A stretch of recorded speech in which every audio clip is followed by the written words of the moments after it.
बिस्मिल्लाहिर्रहमानिर्रहीम। अस्सलामु अलैकुम वरहमतुल्लाहि वबरकातुहू। उम्मीद है आप खैर व आफियत से होंगे। आज की इस वीडियो में हज़रत नूह अलैहिस्सलाम का वाक़या आपके सामने पेश करते हैं। वीडियो शुरू करने से पहले अगर आपने हमारे चैनल को सब्सक्राइब नहीं किया तो सब्सक्राइब करें और बेल आइकन को प्रेस करें। तो आइए वीडियो की तरफ चलते हैं। इस ज़मीन पर हज़रत आदम के तकरीबन 1000 साल बाद अल्लाह ने इराक की ज़मीन राफ्तैन का इंतखाब किया और वहाँ पर अपने बंदे हज़रत नूह को नबी बनाकर भेजा, जिनको मुख्तलिफ अलकाब से आज भी ज़माना याद करता है। कोई अल्लाह के इस नबी को अब्दुल गफ्फार कहता है, तो कोई अब्दुल जब्बार कहता है, तो कोई इलियास, तो कोई कश्ती वाला नबी कह के याद करता रहता है। हज़रत नूह अलैहिस्सलाम हज़रत इदरीस के पड़पोते हैं, तो हज़रत आदम की 10वीं पुश्त में से हैं। वो कौम उस वक्त दुनिया की बदतरीन कौम थी। वहाँ बुतों की पूजा करना आम था। अल्लाह के नबी हज़रत नूह अलैहिस्सलाम बचपन से ही उनको समझाते रहते थे कि कायनात का एक मालिक सिर्फ अल्लाह है, जिसने हर चीज़ को पैदा किया है। हज़रत नूह जब दीन की तबलीग करते थे तो वो कौम उनको इतने पत्थर मारती कि वो पत्थरों में दब जाते थे।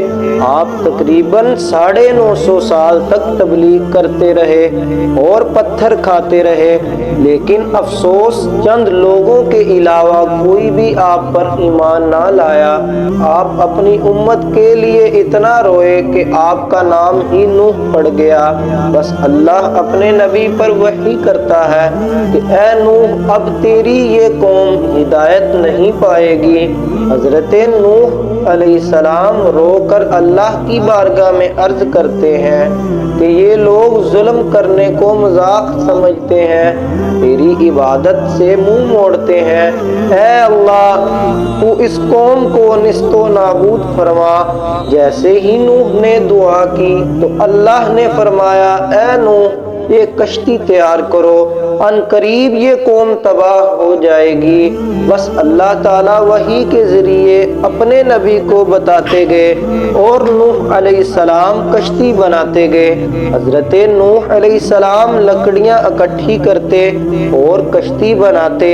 तारीख में है कि तकरीबन 100 साल तक आप कश्ती बनाते रहे। आपकी कौम रोज़ आपके पास आकर आपकी तौहीन करती और आपको पागल कहती और कहती कि ना तो यहाँ पर कोई समंदर है ना दरिया, फिर भी ये कश्ती बना रहा है।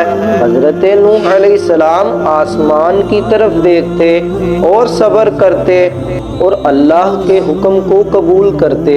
ये कश्ती आम कश्तियों की तरह ना थी। ये कश्ती जिस तरह नीचे से बंद थी, इसी तरह ऊपर से भी बंद थी, ताकि बारिश का पानी भी कश्ती में ना आ सके। इस कश्ती में 3 दर्जे बनाए गए। पहला दर्जा जानवरों के लिए और दरमियान वाला दर्जा इंसानों के लिए और ऊपर वाला दर्जा परिंदों के लिए था। हर दर्जे पर एक दरवाज़ा लगा हुआ था। बस जब कश्ती तैयार हो गई तो अल्लाह ने फरमाया, ऐ नूह, हर किस्म के जानवरों और परिंदों को इस कश्ती में सवार करो ताकि इनकी नस्ल बाकी रह सके।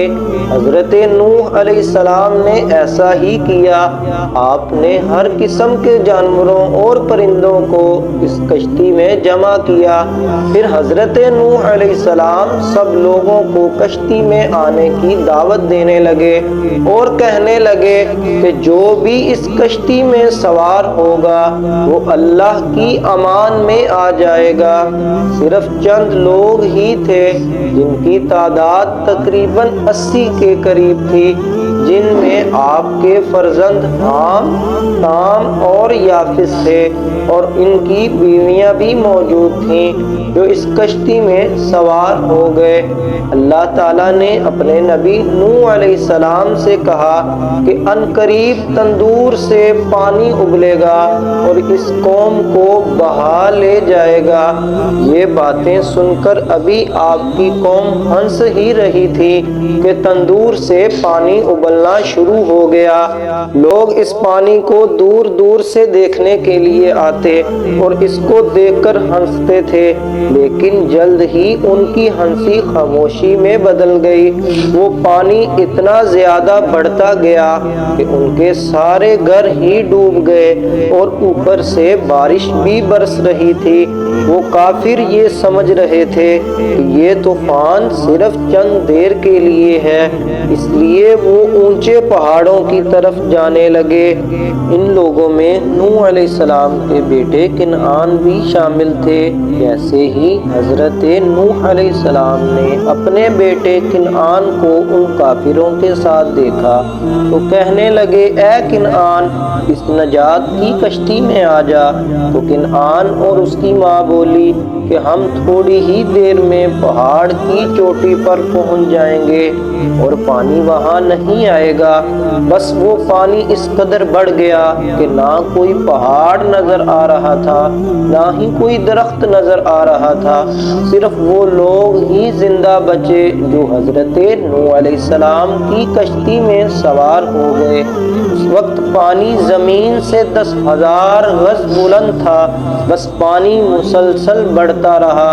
40 دن بعد پانی رک گیا اور بارش بھی تھم گئی، لیکن ہر طرف پانی ہی پانی تھا۔ تقریباً 5 ماہ بعد تک وہ کشتی پانی میں طواف کرتی رہی اور پھر یہ کشتی ایک بلند و بالا پہاڑ کے ساتھ لگ کر رک گئی۔ یہ تاریخ 10 محرم اور جمعہ کا دن تھا۔ بس اللہ کے نبی حضرت نوح علیہ السلام نے ایک کبوتر کو بھیجا کہ جا دیکھ پانی ختم ہوا کہ نہیں۔ بس وہ کبوتر گیا اور زیتون کی ایک ٹہنی لے کر آیا۔ جو اللہ کے نبی نے اللہ کا شکر ادا کیا اور پانی رفتہ رفتہ کم ہو گیا۔ آپ اور آپ کی جماعت تقریباً 5 ماہ تک جودی پہاڑ پر ٹھہری۔ پھر اللہ کے نبی نے پرندوں اور جانوروں کو آزاد کر دیا۔ اس پہاڑی پر اللہ کا شکر کرتے رہے اور ذکر کرتے رہے اور دنیا کو پھر سے آباد کرنے کی سوچ میں مگن رہے۔ تاریخ نے لکھا ہے کہ آپ کے بیٹے سام جن سے عربی نسل چلی اور دوسرے بیٹے حام جن سے سوڈانی نسل چلی اور آپ کے تیسرے بیٹے یافس جن سے ترکی نسل چلی، اور اس طرح آپ اور آپ کی اولاد نے دنیا کو پھر سے آباد کیا۔ اور اگر آپ اسلامی دلچسپ واقعات کا ملاحظہ کرنا چاہتے ہیں تو ہمارے چینل کے ساتھ منسلک رہیے گا۔